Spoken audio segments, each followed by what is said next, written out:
चित्रामध्ये विविध प्रसंग आणि सेवा दाखवल्या आहेत ज्या आपल्या दैनंदिन जीवनाचा भाग असतात.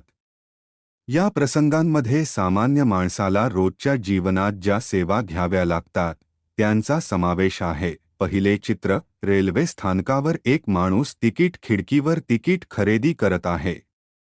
त्याच्या मागे काही प्रवासीही रांगेत उभे आहेत. हा दृश्य आपल्याला रेल्वे स्थानकांवरील दैनंदिन रहदारी दाखवतो.